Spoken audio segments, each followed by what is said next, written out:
ሰላም ሰላም ተኸታተልቲ ብሬጓል ገራልታ ቤተሰብ ከመይ ኢኹም ክብራት ቤተሰበይ ኣነ ሰላም እየ እግዚአብሔር ኣምላክ ይመስገን ንስኻትክን ደሞ ብዘለኽነዎ ሰላምታኽን ብዙሕ ትርፍ ይበለለይ ነማዓንቲ እንታይ በቃ ሓደ ጊዜ እንታይ ከም ዝኾንና ብጣዕሚ ለፍርሐካ እቲ ጊዜና በመጀመሪያ እግዚአብሔር ኣምላክ ለስተዕሉ ቦና ሃበና በእውነት ከፍርሐካ እዚ ጊዜ ብጣዕሚ ናይ መጨረሻና እንታይ ኮን ወለደና እንታይ ኮን መንእሰይና ኣነ ይፈልጥ ግን ንምንታይ ናብ ከምዚ ዓይነት ደረጃ ንወርድ ለና ቀታ ኃጢአትስ ጽድቅ ይመስለና ኣሎ ወላ ምዕባለ ይመስለና ኣሎ ኣይፈልጥ ሰብ ብሂወት ንሃለየ ሞይቱ ኢልካ ምፑሳት ሰብ ብሂወት ንሃለየ ሓመድ ፍሒርካ ምቕባር ምንታይ ዓለም ኢና በፂሕና እኒአና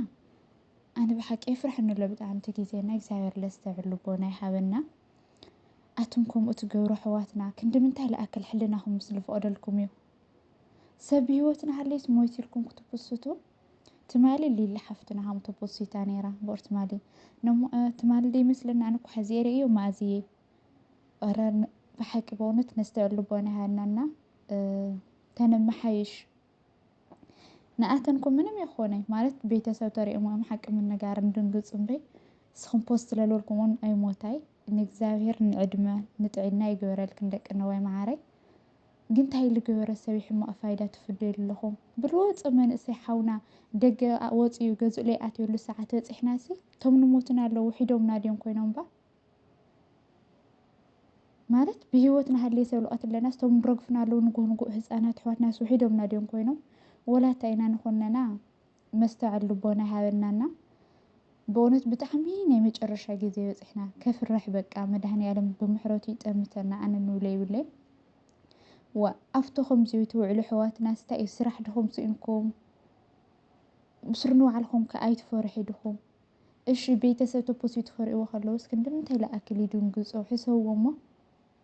أرحواتي معاري لب نكبر علم كحلا جيزي كحلا فتنا جانو كون هيوتنا منهم حزنا لنا قريبنا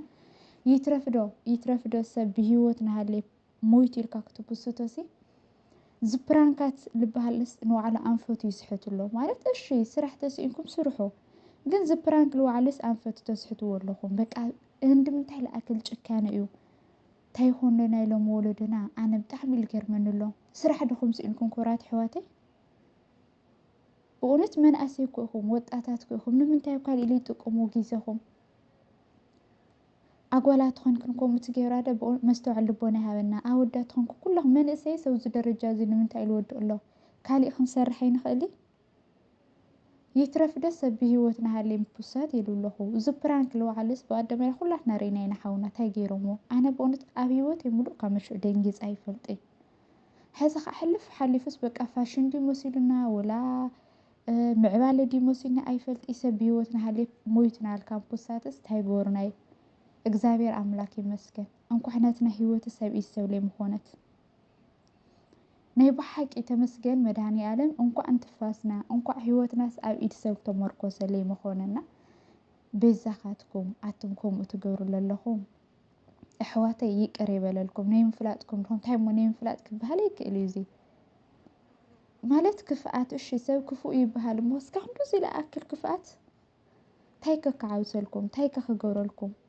ويزن حواتناس وريدون أم انتاجناهم يتصرفادو أبوليتيك عالم دين على خوينن ما تاجرناهم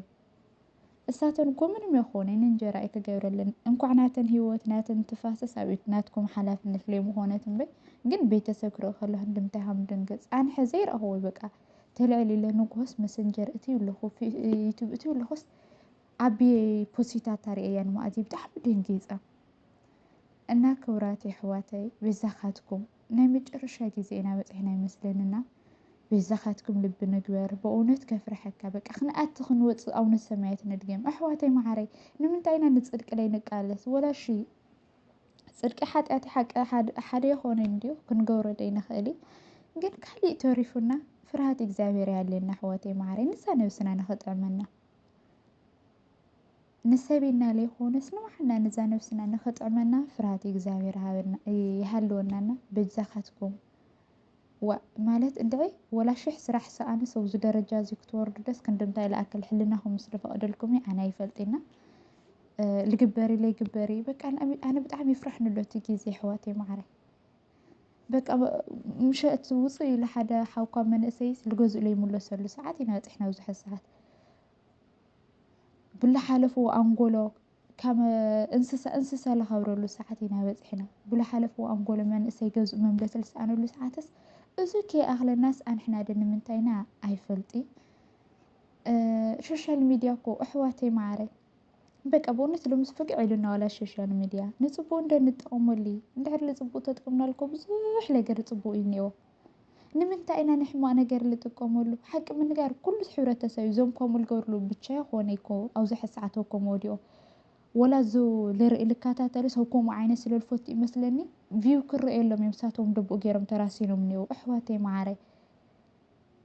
ኣብ ንጠቕመና ተንውዕ ነርና ኣብ ንኣና ትምህርቲ ንበና ቁም ነገር ንበና ጊዜና ተልሕልፎ ነርና እሳቶም ድሃሞ እዮም ገበሩ ነይሮም ግን ትናትና ሕብረተሰብና ዳ ኣብ ፕራንክ ወዲ ፕራንክ ኣብ በለክ ዘጠኪ ቀቲልዋ ውዒዋ ፀፊዕዋ ኣብ ከምኡ ስለ ንውዕል ቪው ይርአየሎም ንሳቶም ከዓ ተገድሽዎም በቃ ሌሊ በቃ ካብ ሃይማኖትና ካብ ባህልና ንወፀ ይሰርሑ ኣለውና ንሕና ንባዕልናስ ሚድያናስ ንፅቡቅ ንጥቀመሉ ሚድያ ንፅቡቅ ተጠቒምካሉት ናይ ዓለም መኽሰብ ዝሕዝ ሰዓት ሚድያ እዩ ሚድያ ንሕማቕ ተጠቒምካሉ ደሞ ብኡ ልክዕ እና ንምንታይ ለፅቡቅ ናይ ንጥቀመሉ እሙንኒ ሓደ ሰብ ፕራንክ ለባዕሉ ልዩነት እኒኦ መምሃሪ ፕራንክ እኮ እኒኦ ችግር የብሉ ግን ወላብዚ ፕራንክ ስኢሉ ግን ንበለ ፕራንክ ክርኢ ከሎ ቪው ተይርአየኒ ነይሩ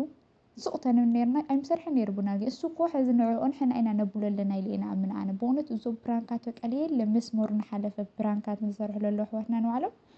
በቃ ንሕና ኢና ከምኡ ክኾኑ ንገብሮም ለና ኣይነ ንምንታይ ተልክናኒ ኣብ ኩሉ ትዕዘብ ኣኽን ኣምና መሓሪ ይኹን ገለ